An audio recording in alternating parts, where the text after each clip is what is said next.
Mengawali khutbah ini, marilah kita berdoa. Bapa Surgawi yang mengasihi kami, terima kasih atas pemeliharaan-Mu di dalam hidup kami.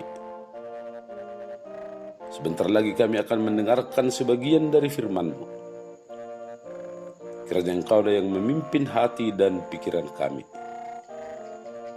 Terima kasih Bapa, kami berdoa di dalam nama anak-Mu Yesus Kristus Tuhan kami. Amin. Alkitab banyak berbicara tentang persembahan. Di dalam Perjanjian Lama, dimulai dari kitab Kejadian, Yakub berjanji akan mempersembahkan kepada Tuhan 1/10 dari apa yang diberikan Tuhan kepadanya. Sebagaimana tertulis di kitab Kejadian pasal 28 ayat yang ke-22. Sejak itu persembahan menjadi suatu kewajiban yang dilakukan dengan sukarela oleh umat Israel.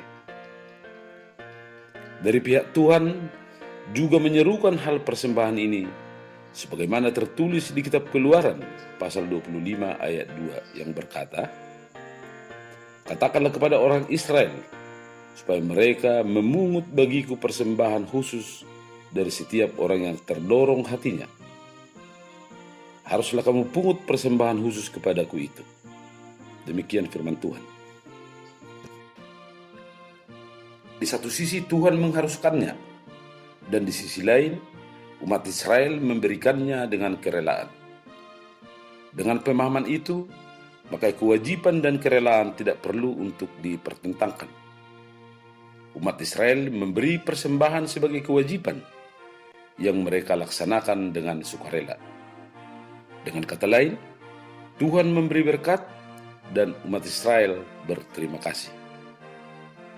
Hal inilah yang akan kita telah lebih jauh dalam khutbah minggu ke-6 setelah Trinitatis yang tertulis di dalam kitab Ulangan pasal 16 ayat 13 sampai dengan ayat yang ke-17. Mari kita dengarkan Bapak Ibu dan saudara-saudara sekalian. Saya akan membacakannya untuk kita. Judul perikop 3 Hari Raya Utama. Hari Raya Pondok Daun haruslah kau rayakan 7 hari lamanya.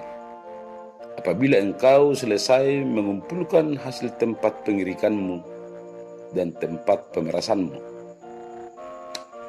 haruslah engkau bersukaria pada hari rayamu itu.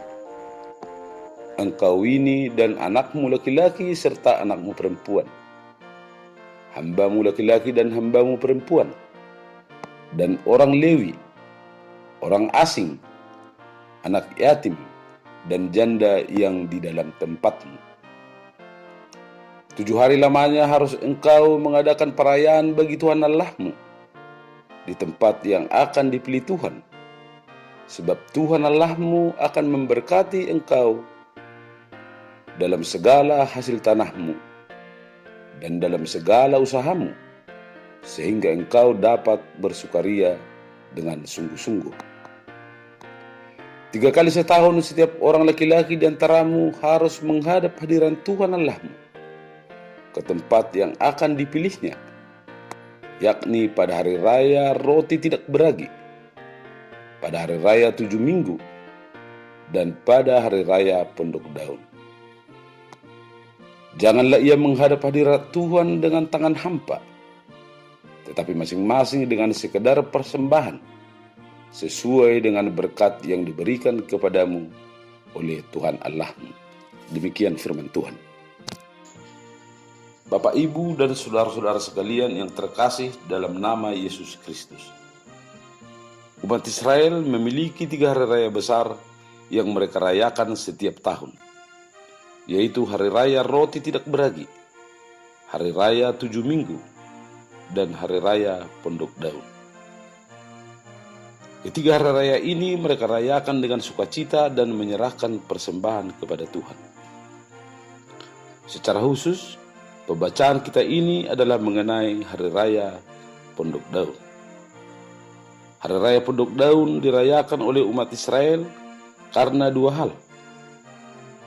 Yang pertama, peringatan kepada nenek moyang mereka yang pernah mengembara di padang gurun ketika keluar dari perbudakan Mesir menuju tanah perjanjian. Di dalam pengembaraan itu, mereka bertempat tinggal di kemah atau di pondok-pondok sementara.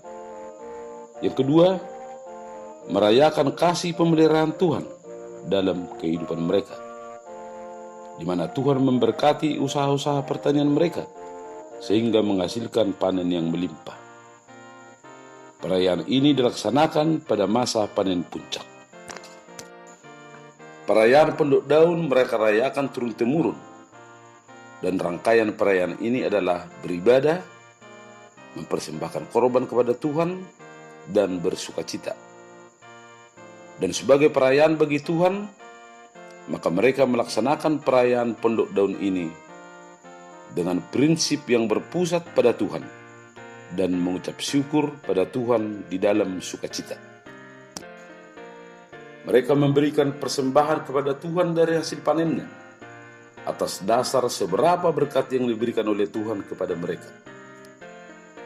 Disinilah kita semakin memahami pengertian dari memberikan kewajiban kepada Tuhan atas dasar kerelaan dan sukacita, sebagaimana telah kami sampaikan dalam penjelasan sebelumnya. Bapak, Ibu, dan saudara-saudara sekalian yang terkasih, melalui perayaan Penduk Daun ini kita dapat melihat bahwa persembahan adalah unsur yang sangat penting dalam peribadahan umat Israel. Paling tidak ada 4 pengajaran penting yang dapat kita petik dari pembacaan di atas.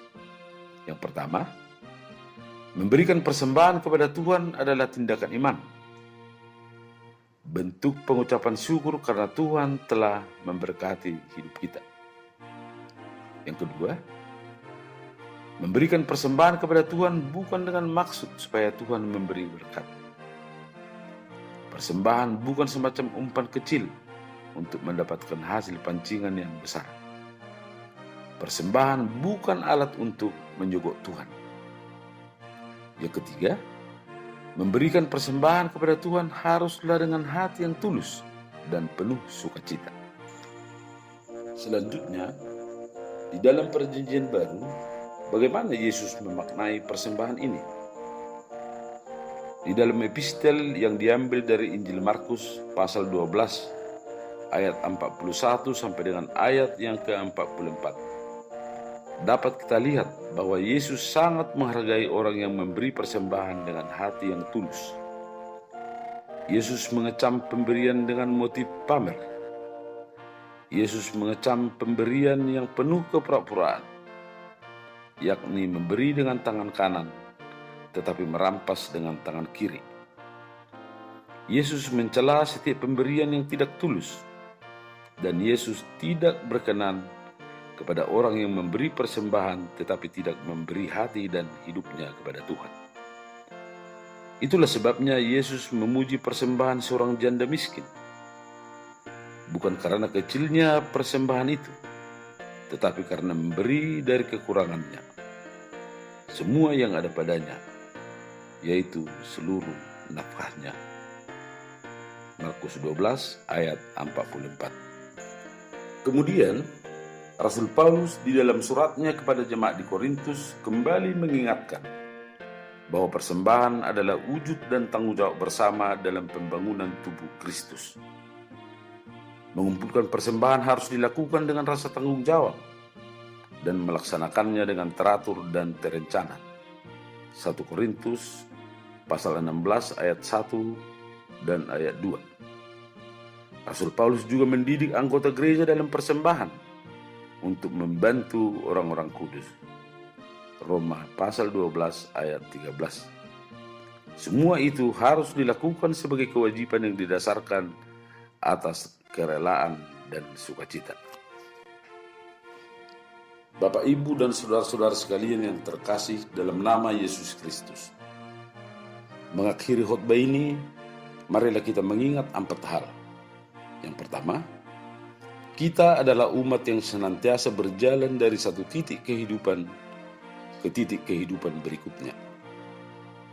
Ada kalanya kita berangkat dari satu titik yang nyaman menuju titik kehidupan berikutnya di dalam situasi yang penuh ketidakpastian.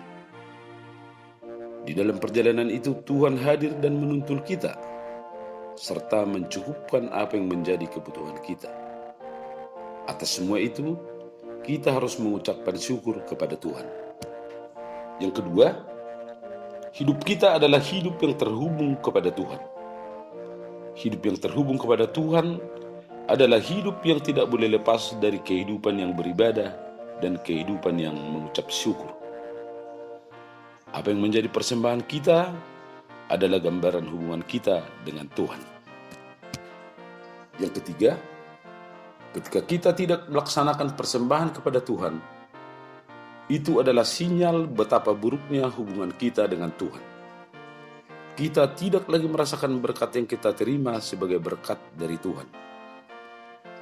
Nabi Maleaki dengan tegas menegur bangsa Israel karena telah merampok Allah, telah menipu Allah karena mereka tidak melaksanakan persembahan perpuluhan mereka. Maleaki 3 ayat 8 sampai dengan ayat yang ke-10. Mereka telah memalsukan berkat Allah atas nama mereka sendiri. Dan yang keempat, persembahan kita yang terutama adalah tubuh kita sebagai persembahan yang hidup, yang kudus, dan yang berkenan kepada Allah. Itulah ibadah kita yang sejati. Roma pasal 12 ayat 1. Kiranya Allah Trinitas memberkati hidup kita. Amin.